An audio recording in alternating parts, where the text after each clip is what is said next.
once we get them in the doors and out of Toronto or out of Montreal or wherever their headquarters are, and come into Saskatoon, it's really the turning point. The lovely ambience of this city, the riverbank setting, the openness of our people, all those sorts of things really come into play when people, first-timers, come into Saskatoon.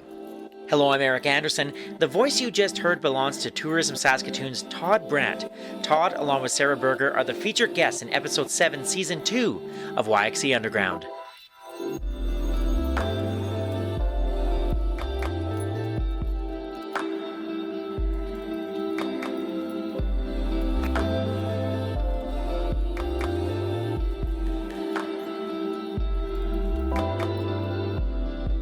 It's a really exciting time for Saskatoon, and that's because Canada's biggest music party is set to arrive in our city.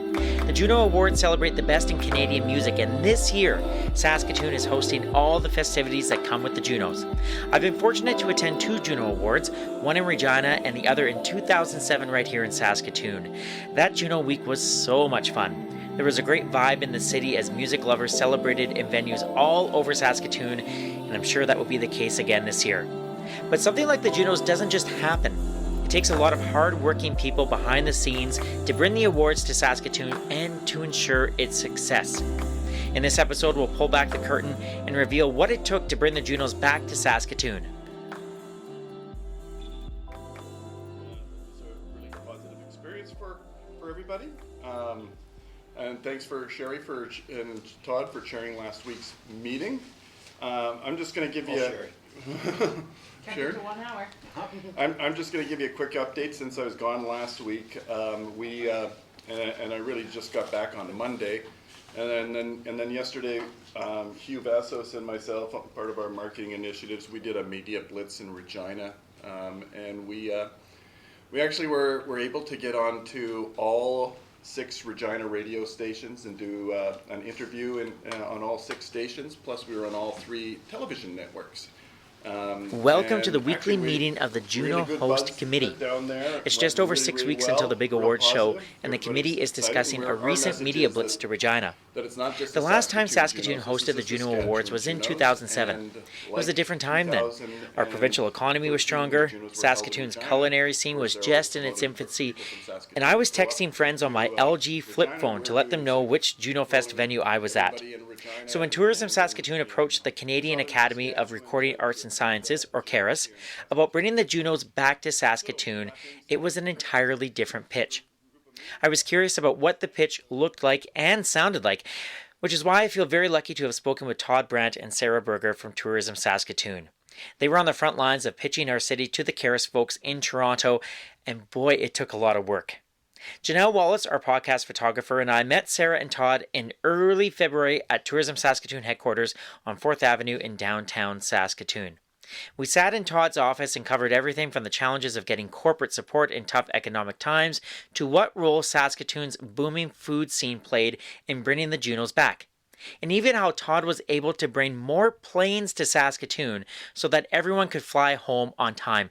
That is a crazy story. I should mention that Todd Brandt is the CEO and President of Tourism Saskatoon, and Sarah is the Director of Media for Tourism Saskatoon. So, in this first part of our conversation, I started by asking Todd how the Juno Ball got rolling, and his answer takes us all the way back to 2005. We had a concept as a group in Saskatchewan back in 2005 that wouldn't it be cool to have 4 major music events all in Saskatchewan, all in the same year.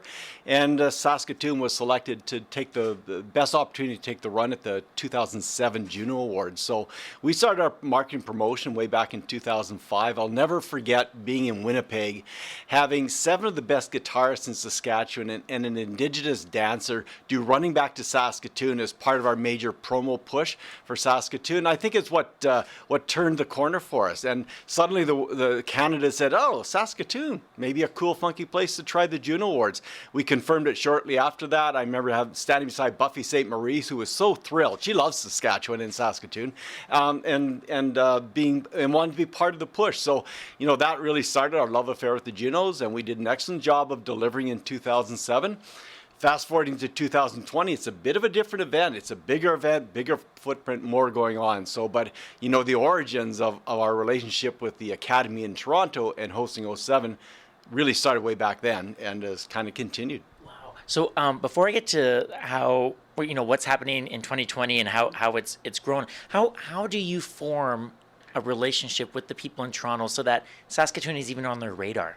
Yeah, it takes effort. We have sales staff that go out and have regular meetings and try to meet with potential clients to see what opportunities there might be for, and not just cultural events, but conventions and that sort of thing as well. So our relationship and came out of leads working with the Academy. We knew that they moved their event around Canada, and because it had never been to Saskatchewan, we thought, well, this is an angle for us. You know, we have such a young city here, such a great demographic, and so much live music that once they started coming here to take a look at the scene, they started going like this instead of heads going sideways and up and down instead. So it's great. So that I find that really interesting because I think half the battle is just even letting them know, or like Toronto know, like, hey, we exist, we're out here. So like, what are those conversations like, Todd, in terms of just getting them physically here just to see what this awesome city has to offer? Number one, they never believe that we have a big facility base in this city. And you have to have the venues to support all the different events. And, at the time, SaskTel Center was, 11,000 seats, and now it's 15. But, just showing them that we had Prairieland Park to do Juno Fanfare, and you could put 3,500 people in there all at once. And the other performance venues, the more intimate ones around Saskatoon, until they came out here and spent some time with us, really looking at the community and trying to picture the Juno Awards being hosted in Saskatoon, that's the biggest barrier. Once we get them in the doors and out of Toronto or out of Montreal or wherever their headquarters are, and come into Saskatoon, it's really the turning point.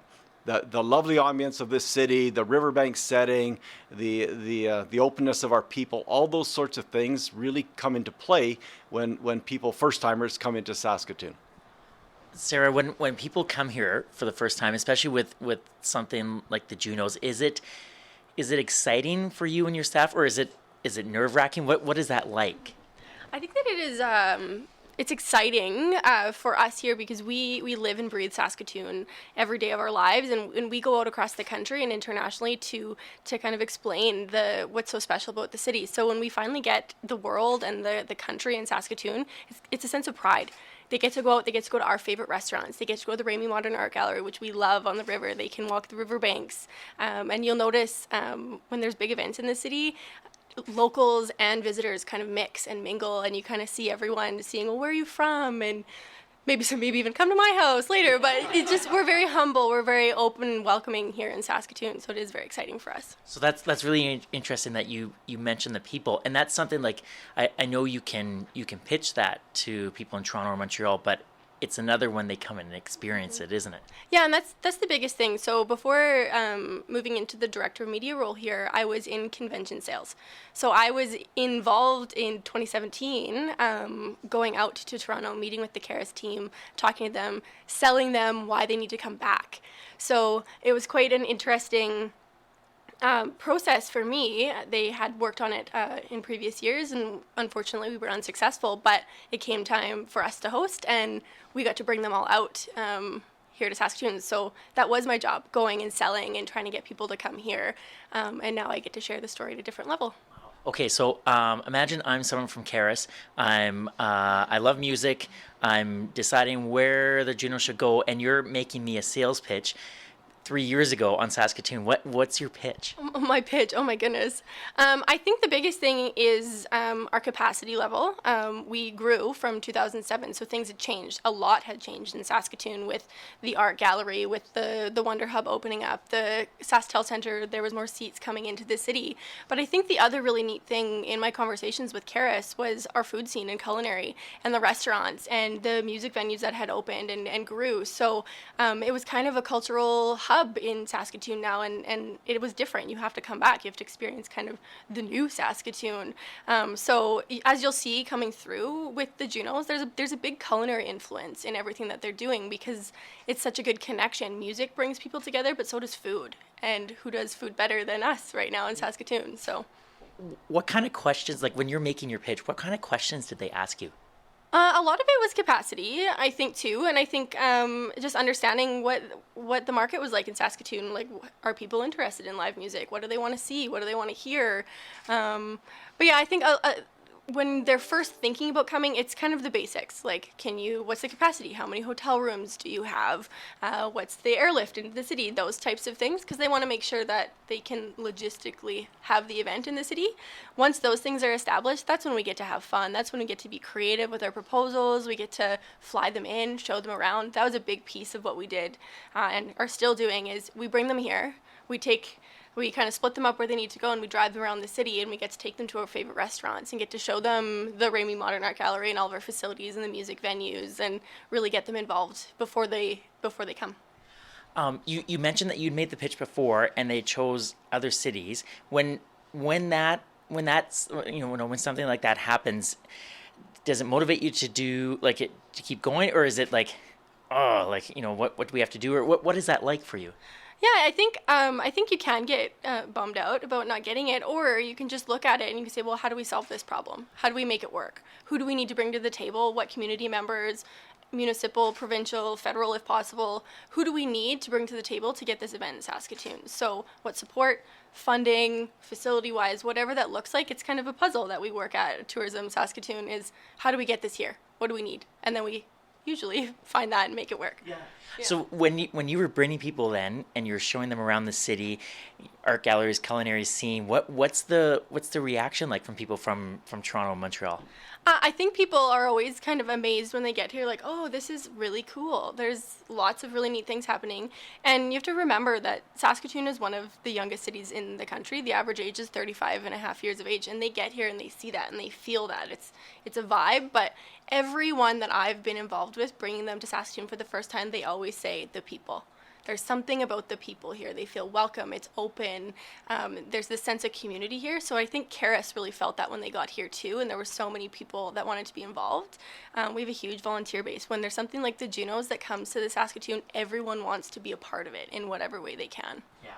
Volunteers, I think that's like province-wide too, isn't it? Like the volunteers are just so passionate. Both of you brought up the fact that things had changed so much since 2007. Todd, can you just sort of walk people through about like how things have changed in 13 years?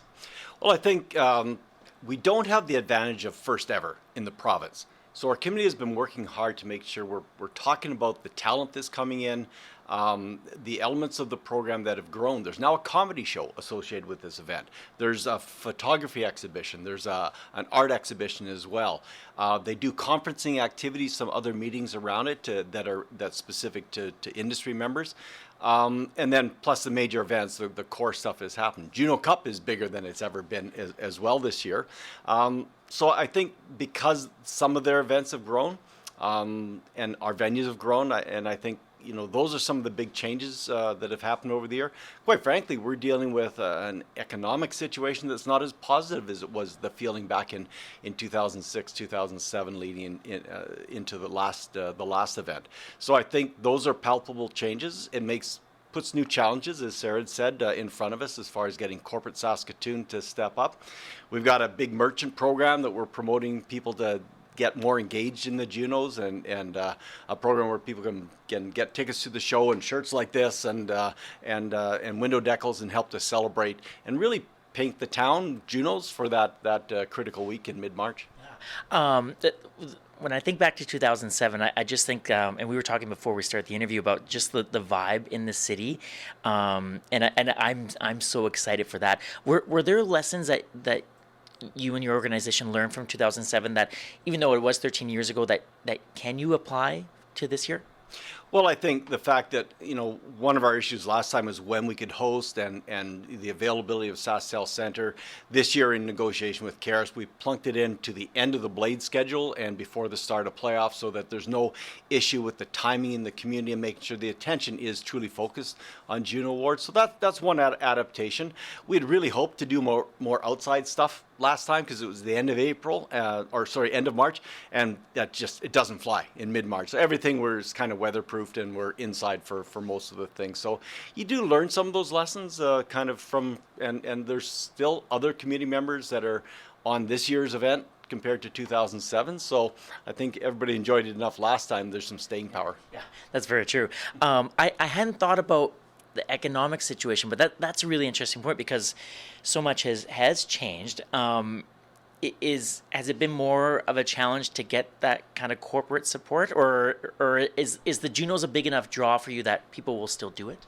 We do a lot of events in this city, and we have a more limited corporate base here in Saskatoon. So that is a constant need and concern in Saskatoon about what is the available corporate dollars to support it, whether it's purchasing suites for the awards show or just helping out with the host committee or the academy meet their financial needs. So yes, we're constantly looking for people that want to associate with the demographic that tends to come to this event, and giving them opportunities to show off their products and services or their corporate brand in front of the community.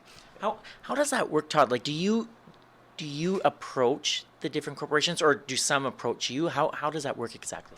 Mostly we're reaching out. The primary sponsorship program is driven out of the Academy in Toronto. We coordinate and help them provide direction finding to corporate people in Saskatoon, and then those approaches are made directly with the Academy. But the host organizing committee that Sarah and I sit on, we have a more modest financial needs, and we have a different set of opportunities so we're out there reaching again to try to shore up that sort of thing. It's been tough, quite frankly. It's you got to be careful with what your budget is expending towards and making sure. We were thrilled, quite frankly, to have the city and the province step up big time to help us with the pay for the event rights fee, but there's still costs after that, and that's what we'll be pushing right till March 15th to finish all that stuff off. Wow. Sarah, that sort of segues into I wanted to know about the work that the host committee has been doing. Can you what exactly does a host committee when it comes to Junos? What do you do? Yeah, I think when an event like the Junos comes to the city, you kind of rally some community members that know people in the community, have the ability to kind of influence sponsorship or different facilities that we need. But you bring everyone together and then you kind of make subcommittees. So there's a communication subcommittee, a marketing committee, a transportation logistics committee. So then everyone breaks off of their pieces and they grab a group of people that they rally together that it's very strong so they can get the job done. So a good example of one of the committees is the marketing committee. So everything that you see in Saskatoon right now and you hear on the radio and anywhere that you go and you see Junos, a lot of that has come from our marketing committee, from the host committee. So they work to promote it, and they want to get everyone engaged and make everyone really excited about it in whatever way they can. Todd mentioned the merchant program, so that's one way to get business owners in our community rallying behind with the stickers in the window. We're painting the town with Junos, so that's one good example. But kind of the nitty gritty, the logistics committee, the transportation committee, they really figure out like, how are we going to move people around when we're here? What transportation companies do we need to do? Where do we find vehicles? Where are we going to park these vehicles? So it's everything right down to the little tiny pieces that people don't think about. We're figuring that out. We're making it work in our community, and we're using partners as we go. So there's little pieces like that all across the whole host committee. Is it hard to keep track of all the little pieces? Like, I'm just thinking for transportation, like that's such a, like, probably people don't think, oh, how's an artist getting to this place or that place? But if the van isn't there to pick them up, then they're not there on time, and that things start, like, all these little things. Yeah, I don't envy Kaylin and John, who are the co-chairs for that subcommittee. But these guys, they do it for other events. So John works out at SaskTel Center, so he understands how that world works. But they just make sure they have really good team members on their team, and they'll set up a kind of a headquarters. They'll have radios. They'll be talking to everybody. They'll be scheduled. Karis does a lot of the scheduling for the volunteering, so it's just making sure that everyone has open lines of communication, and we know.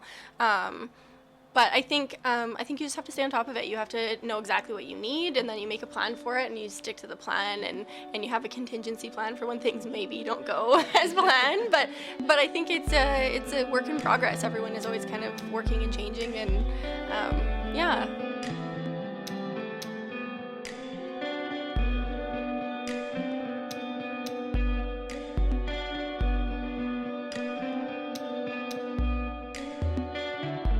You are listening to episode 7 of season 2 of YXE Underground.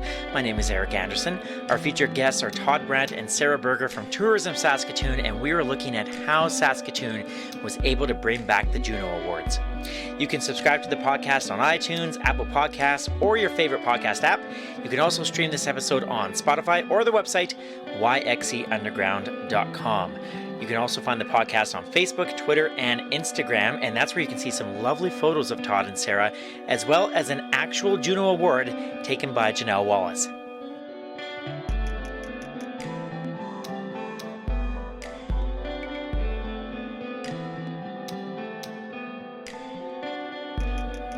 I mentioned earlier how in 2007, I was using an LG flip phone to text with friends during all the Juno Fest shows. It was a pretty sweet phone. That will not be the case this year. I'll be tweeting and Instagramming and taking videos and sending them to friends for pretty much a solid 4 or 5 days on my iPhone. And it got me thinking about the role that social media will play in the 2020 Juno Awards. You know who else is thinking about social media at the Junos? Darby Sutherland. Darby is the media specialist with Tourism Saskatoon. If you follow the organization online, you probably know Darby as the person behind all of their Saskatooning adventures. Darby is going to be everywhere during Juno Week, so if you see her, buy her a coffee because she's going to need it.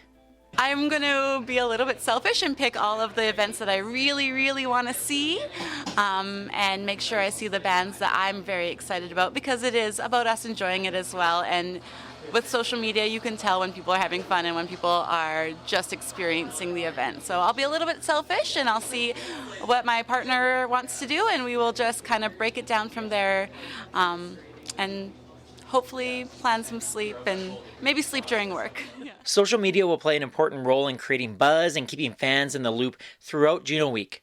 So I was curious how Tourism Saskatoon handles the beast that is social media. And in the second part of our conversation, Sarah begins by explaining that it takes a village to meet all of the social media demands.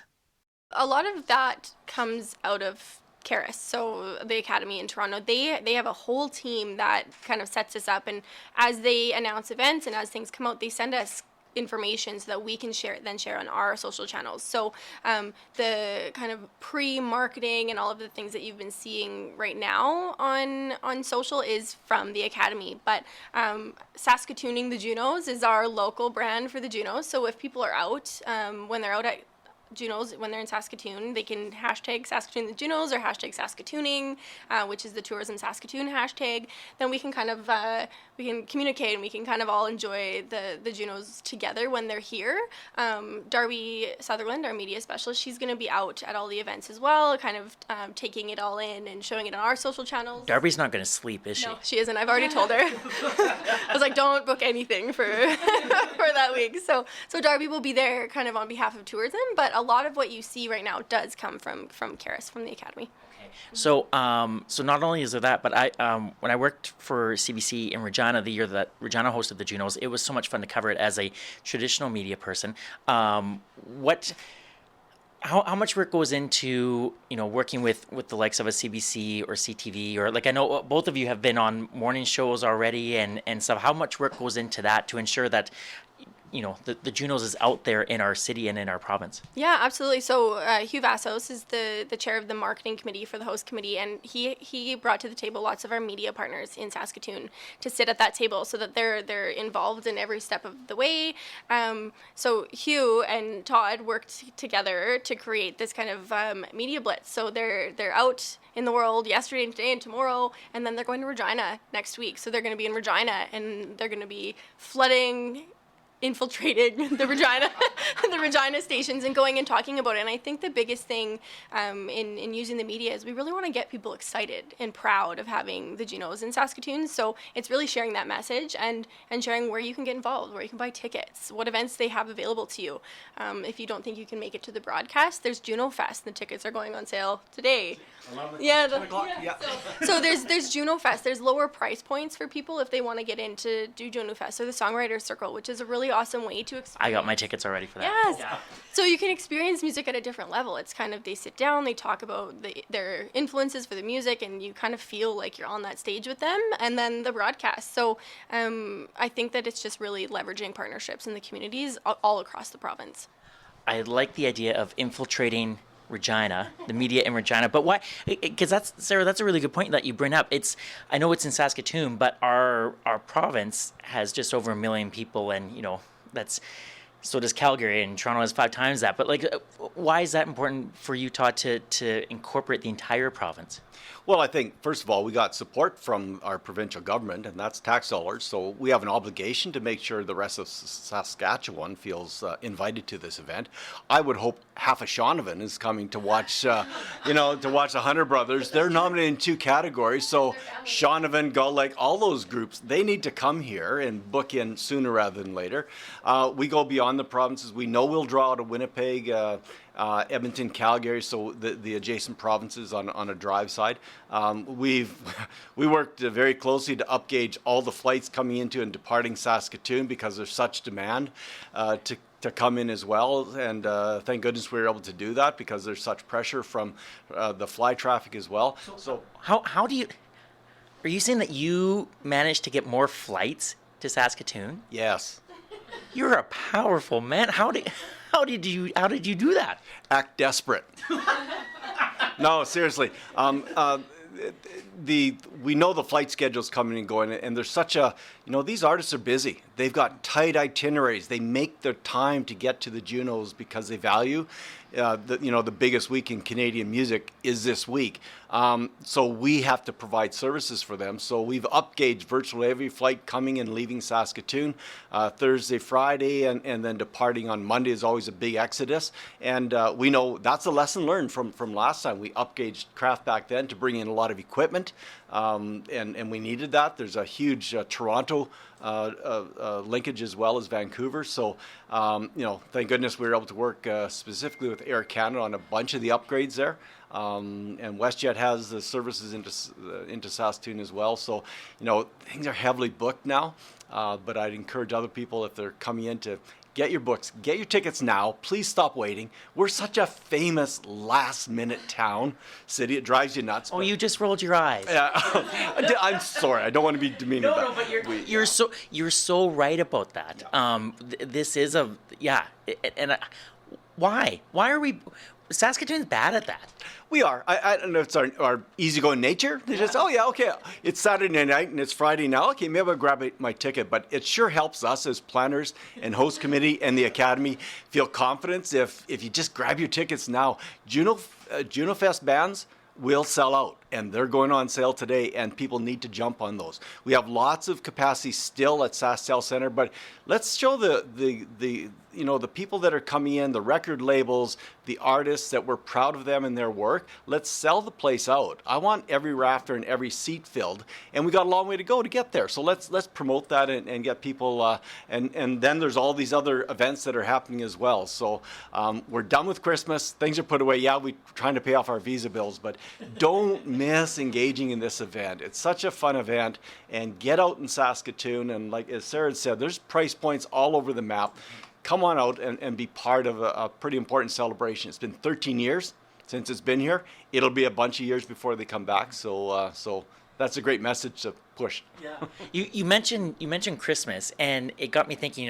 Christmas obviously a busy time of year, and then we had Winterruption at the end of January, which I thought was just a wonderful event. From a planning perspective, did you have to sort of wait like until Winterruption was done to really give the big push? Like, is there a fear like, I don't want to bombard people with too many things? Do you have to consider stuff like that?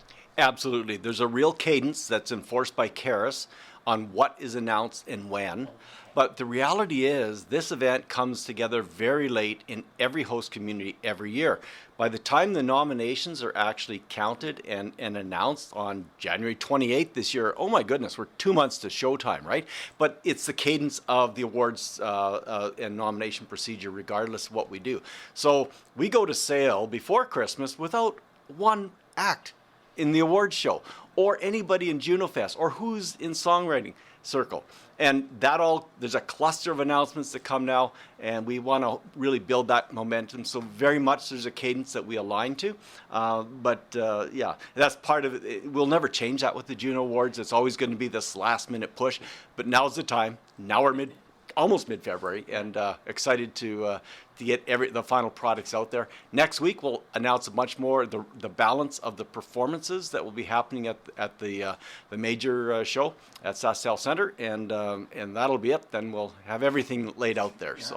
So, back in 2007, did you have any time to enjoy the festivities at all, or do you allow yourself time to enjoy the festivities? Yeah, well, we were warned to sleep in February because you won't have any sleep in March, and absolutely true. Last time we did a number of other events ourselves, not this time. There's so much else that's going on, and our job is just to support the events that CARIS produces, and we're doing a good job of that. I think that was. Yes, we did get out a lot. It was totally exhausting. The week after was just a blur for most of us because, these events, they go till 4 a.m. and it's night after night. Our opening cabaret this year is on Thursday, and the Sheepdogs are playing at Coors Event Center. How great. Some real Saskatchewan people in there, and there's other artists that'll be playing with them. But, right from the intense host community meetings that will fill that week, and then right through the weekend till 4 a.m. on Sunday morning, and then helping people get to the 6 a.m. Air Canada flight back to Toronto on Monday morning. Like, that's our reality, and it's everybody's kind of aware of that, and if they're not, they will be now. Yeah, it's pretty intense. So, yeah. Sarah, are you like, in terms of the hosting committee? Are you will you be meeting pretty much like right up until like kickoff, or do you sort of get set a couple weeks before and then what you have to do? We meet every week as the host committee. So every Wednesday at lunch we're meeting now, and then we actually communicate weekly with CARIS as well. And we will do that up until the week of, and then there'll be more communications when everyone lands here in Saskatoon. So I think the biggest part is that the more that we can communicate, and I shouldn't say that we only communicate on Wednesdays. It's a big thing every day. Like there's lots of emails, lots of phone calls. People are meeting outside of that kind of set every Wednesday meeting, but we're all really getting excited about it. So we want to meet, we want to stay on top of things. We want to make sure that our excitement is kind of spilling out into our community. So daily communications, I think, would be what's going on. Yeah. Both of you have been very generous with your time. I want to ask you one last question. It's sort of a bigger question. How will you know when it's Monday morning and the flights that Todd you have arranged for everybody? Still can't get over that. But so everyone started to leave town. That there's time to exhale. How will you know if the 2020 Junos was a big success? I think for me, it's the palpable buzz that I want to associate with every one of these main events. And you do that with having a good crowd, an enthusiastic group, and having the artists pick up on that. And it's amazing how they feed off the audiences. I think for me, every one of these is a check mark as we go through the 5 major days of events, and so at the end of the day, that buzz that's in the community and the legacy around that is what I'm looking forward to. It'll be part of my assessment. We'll do an economic assessment as well, of course, we always do that, but it's the spirit left behind in Saskatoon, and quite frankly, from Sarah's perspective, the media exposure that comes out around it, that's huge for us. You have a big smile on your you have a big smile on your face right now, Sarah. Yeah, that's what I was going to say. But yeah, and I think to add to what Todd had said, I think we really want to support Canadian music in our community. So we want those artists to go home feeling really good about their experience in Saskatoon, is the other side of it. So we want people to come here and enjoy themselves. I have no doubt in my mind that we will have lots of fun when we're here. People will come, they'll be bouncing through Juno Fest with their bands as they go, going to all the events. But I really want to make an impact on those Canadian artists that get to come to Saskatoon. That's so true, because for a lot of them, this is going to be their first time here. When the nominees were announced, there were so many names, and I take a lot of pride in sort of knowing what's going on in the music scene, and there was a lot of names that I had never heard of. And if when they come here, this might be their first time here. So yeah, it's a great opportunity. Yeah, and I think that's something that we keep in mind all through our planning as well, is how we can make that really special for them. And Karis is a big part of that, and they make sure they get here and they have a place to stay and everything like that. But I think if we can all rally behind them and fill all of those rooms with really excited people who want to see them and support them, even if you might not know the names, I think you still need to go, because it could be the next big artist. So I think that we are a wonderful community. We have a lot of pride of our community and of our province, and I think if we can go in there and show those artists what we're made of, I think that's really great. I would like to say that, the names come out and people go blank. They'll know their music though. They'll sing along to the music, but they just didn't associate that artist with what's going on there. Len and Stella, Lennon Stella, never heard that name before, but everybody knows her main big song, La Di Da, and that went huge, and it was a chart topper, and it's why she's one of these up and coming artists that on the international scene that's so positive. So, do a little research if you're a fan. Yeah, take a look at the names that are going to be here in Saskatoon playing at Juno Fest, or the songwriters as more names come out. And you say, oh, yeah, even Alessia Cara, until you say, oh, yeah, well, she did the theme song for Moana. Oh, really? Yeah, yeah, that's the girl. So she's going to be our MC. So we want people to get excited about that. And, we should be students of music a little bit more than we are. But you're going to be singing along to the song and say, I didn't know that's the artist that did that song, and they're here in Saskatoon. So we need as a community to do our homework on that too. And that's such a great point, because it's so great to say, years later, I saw so-and-so at the Capitol or at Louis or at Amigos or somewhere small, and then they come back to the city and maybe they're playing Coors events or maybe SaskTel or Broadway or something like that. Yeah, it's really cool.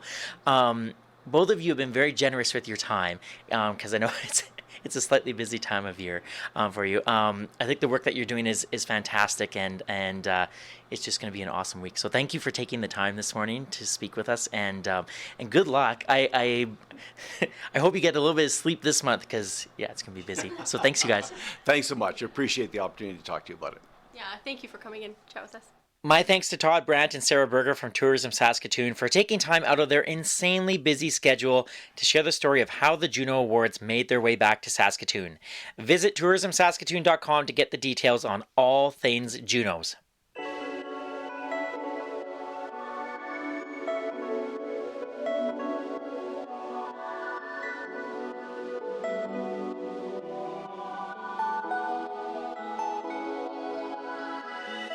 This has been episode 7 of season 2 of YXE Underground. My name is Eric Anderson.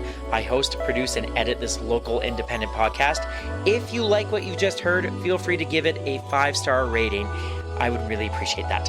You can subscribe to YXE Underground on Apple Podcasts or wherever you find your podcasts, and you can also stream episodes over at yxeunderground.com or on Spotify. You can find YXE Underground on Facebook, Instagram, and Twitter, where you will see some great pictures of Todd and Sarah taken by the fantastic Janelle Wallace. Thank you as always, Janelle. I also want to thank my cousin Andrew for making all the music for the podcast, and to Saskatoon's Danger Dynamite for maintaining the website. I would like to acknowledge that all of these interviews were done on Treaty 6 territory and the traditional homeland of the Métis. I'm sure you could tell in this episode that I am slightly excited for the Juno Awards, and I can't wait to share with you a very special episode of the podcast next week. We are going to visit 4 different venues in Saskatoon that are hosting concerts during Juno Fest and find out why being a part of the Juno experience is important to them. So we're going to visit the Broadway Theatre, 9 Mile Brewery, the Underground Cafe, and the Somewhere Else Pub and Grill. It's going to be a really great episode. It drops on Thursday, March 12th, and I just think it's going to get you really excited for the Junos. So be sure to check back in 7 days for a brand new episode of the podcast. YXE Underground is a production of the Salthammer Production Company. My name is Eric Anderson, and we'll talk to you in 7 days, Saskatoon.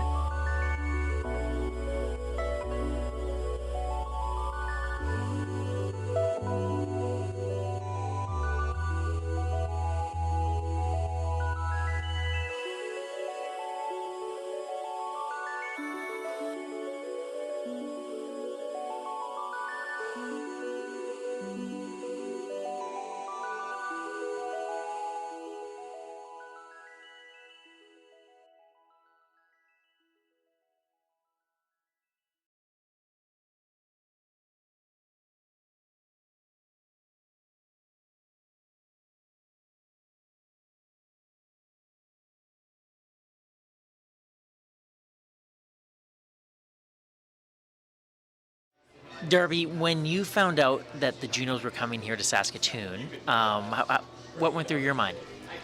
I hope I get to meet Drake. For real. He's not coming, but whatever. Do you know for a fact he's not coming? He didn't submit any of his music for nomination, so I don't think so. But he might just come to support his fellow artists. I really hope so. Yeah. That would make my dream come true. It's my 2020 goal this year, meet Drake.